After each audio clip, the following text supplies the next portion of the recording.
कि हम मुर्दे के अहवाल से वाकिफ नहीं है, कब्र के हाल से वाकिफ नहीं है। उसकी वजह यह है कि हमारी आंखों में वो ताकत ही नहीं है जो हम मुर्दे के अजाब या सवाब का इदराक कर सके और उसको देख सके।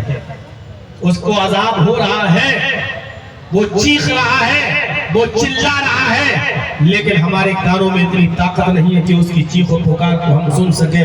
हमारी आंखों में इतनी ताकत नहीं है कि हम उसके अजाब का दीदार कर सके, क्योंकि अब उसका मामला बरज़खी जिंदगी से है। जैसे रिमोट कंट्रोल होता है ना, रिमोट कंट्रोल, ये आपने यहाँ बटन दबाया और टीवी पर उसके असर हो रहा है। हालांकि कनेक्शन नहीं है, तार नहीं जुड़ा हुआ है, लेकिन इस रिमोट का ताल्लुक टीवी से है। इसी तरीके से उस रूह का ताल्लुक जो ईन और सिज्जीन में है, उसका एक कनेक्शन आपके जिस्म, आपकी बॉडी से है।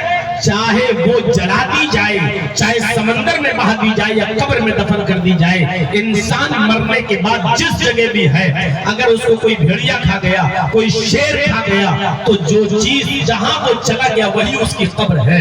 उसको जलाकर राख करके उड़ा दिया गया, यही उसकी कब्र है। समंदर में डूब के मर गया और उसकी बॉडी का पता नहीं चला, तो वही उसकी कब्र है। जमीन के अंदर कहीं दफना दिया गया, तो वही उसकी। अब तो चैन और सुकून से बैठ जाओ भाई, तब दोबारा जिंदा होना है। और पारसियों के अंदर तो ये लिखा है कि जब कोई मर जाए तो उसकी बॉडी को न कब्र में दफन करो, न जलाओ, बल्कि किसी पहाड़ के ऊपर ले जाओ, ऊंचे पहाड़ के ऊपर, और ऐसी जगह ले जाओ जहां चील, कौवे और गिद्ध ये हो, और उसकी बॉडी को पहाड़ के ऊपर रख दो। उसके जिस्म को चील और कौवे और गिद्ध ये नोच नोच के खा ले,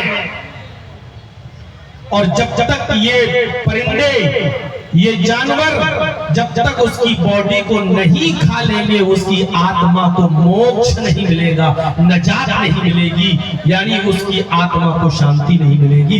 ये फारसियों में लिखा हुआ। हिंदू धर्म के अंदर भी आपकी आत्मा,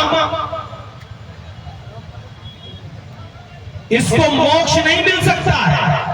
इंसान के शरीर को जलाकर राख कर दो, लेकिन आत्मा, रूह नहीं जलती है। मनुस्मृति पढ़ेंगे तो उसमें लिखा हुआ होगा, इस जानवर के गोश्त को इतने महीने खिलाओ तो इतने महीने तक तुम्हारे पिता की और तुम्हारे माँ की आत्मा को शांति मिलेगी। इस जानवर को इतने महीने खिलाओ तो इतने शांति मिलेगी, इतने साल तक, इतने महीने तक। और सबसे लास्ट में गाय का नाम है कि ये मरने वाले के नाम पर अपने घरों में बैठकर पंडितों को लिखा हुआ है, लाख कोई आदमी गाय के नाम पर लड़े, मरे, काटे, लिंचिंग करे, जो करना चाहे करे, लेकिन मनुस्मृति से ये पंक्तियां नहीं निकाल पाया। कहने का मकसद यह है कि हिंदू धर्म के अंदर भी ये लिखा है कि मरने के बाद तुम्हारा शरीर जो मिट्टी का बना हुआ वो भले ही मिट्टी में मिल जाए, लेकिन आपकी आत्मा, रूह को भी सुकून तभी मिलेगा जब ये काम करोगे। और ये किसी भी धर्म के अंदर नहीं लिखा है कि दुनिया हमेशा रहेगी। ईसाइयत में डे ऑफ जजमेंट, फैसले का दिन एक मुतय्यन है, उसी को कयामत का दिन कहा जाता है। एक दिन आएगा जिसको डे ऑफ जजमेंट कहते हैं, फैसले का दिन। उसी को कुरान करीम में यौमुल फस्ल कहा गया है, फैसले का दिन। उसी को कुरान करीम में यौमुल आखिर कहा गया है, आखिरी दिन। उसी को कुरान करीम में यौमुल क़यामत कहा गया है, कयामत का दिन। वो आएगा, और उसी को हिंदू धर्म के अंदर प्रलय और महाप्रलय के नाम से याद किया गया है। कि एक दिन आएगा जिस दिन प्रलय होगी, कयामत होगी। उस दिन विश्व की सारी मानवता और सारी इंसानियत और पूरा विश्व के अंदर जितनी भी चीजें सब नष्ट हो जाएंगी, डिस्ट्रॉय हो जाएंगी, बर्बाद हो जाएंगी, खत्म हो जाएंगी। ये वेदों में भी लिखा है, पुराणों में भी लिखा है कि एक दिन आएगा जिसको महाप्रलय कहा जाता है। उस दिन पूरी दुनिया, पूरा विश्व डिस्ट्रॉय हो जाएगा, बर्बाद हो जाएगा, नष्ट हो जाएगा। सिर्फ ईश्वर की एक साथ बाकी रहेगी, सिर्फ प्रभु बाकी रहेगा, अल्लाह बाकी रहेगा। उसी को कुरान में कहा है, कुल्लु मन अलैहा फान व यबका वजहु रब्बिका ज़ुल जलाली वल इकराम। दुनिया में जितनी भी चीजें तुम देख रहे हो सब फना हो जाएंगी, किसी को बका नहीं है। व यबका वजहु रब्बिका ज़ुल जलाली वल इकराम, सिर्फ तेरे रब का चेहरा और तेरे रब की जात बाकी रहेगी।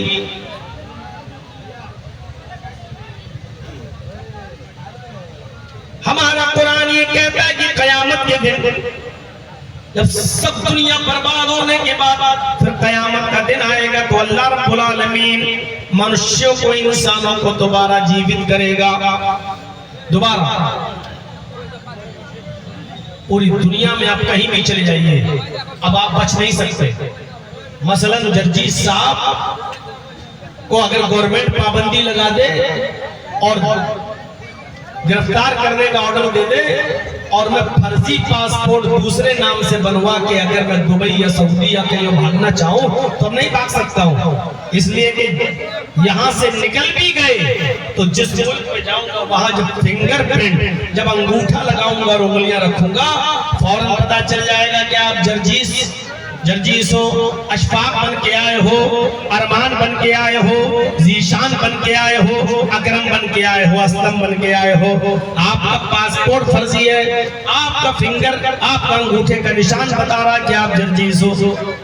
गौर करो, पूरी दुनिया के अंदर हर इंसान का अंगूठा एक दूसरे से अलग, हर इंसान की उंगलियों के निशानात एक दूसरे इंसान की उंगलियों के निशानात से अलग।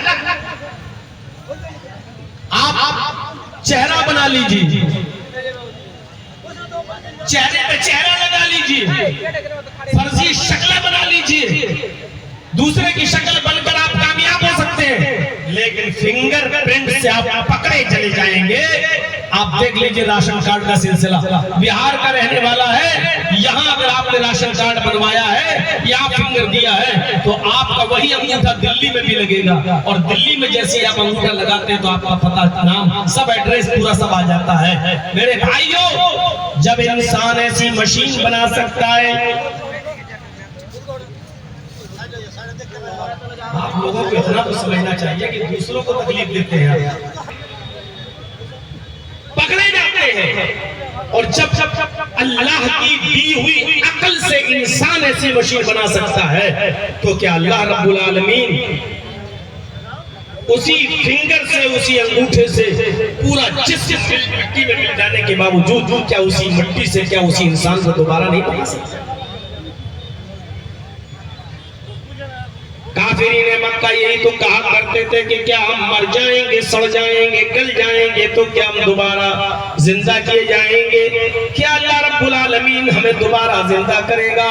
ऐसा हरगिज नहीं हो सकता है। उसके जवाब में अल्लाह ने कहा, भला कादिरीन अला अन नुसव्विया बनाना, अरे तुझे बनाने की बात तो बहुत दूर की है, मैं तो तेरी उंगलियों के, नाखूनों के, अंगूठों के, हम पोरों को भी उसी तरीके से बना सकते हैं, तेरे मरने और सड़ने और गलने के बाद भी। जबकि तेरे वजूद को मिट गया, खत्म हो गया और उसका कोई नामो निशान नहीं, उसके बाद तुझे भी पैदा करे, तुझे भी उठाएंगे कब्र से, और ऐसे उठाएंगे कि तेरी उंगलियों में जो आज है, जो निशानात आज है, उसको, उन निशानात को हम दोबारा भी बनाने पर कादिर हैं, और उसी तरीके से हम उठाएंगे। मेरे भाइयों, ये बला कादिरीन अला अन नुसफ़िया बनाना का लफ्ज इस्तेमाल करके ये बहुत बड़ी एक साइंस अल्लाह ने पेश कर दी। इंसान ये न समझे कि वो मरकर मिट्टी में मिल जाएगा। अरे जब एक अंगूठे का निशान दुनिया का हर इंसान का अलग अलग है, उसी तरीके से जिस मिट्टी में जो जा रहा है उस मिट्टी से हम उस इंसान को उसी की शक्ल में लाकर दोबारा खड़ा कर देंगे। भागने का कोई रास्ता नहीं, हो ही नहीं सकता भागने का रास्ता। इसी को हिंदू धर्म के यजुर्वेद में कहा गया है,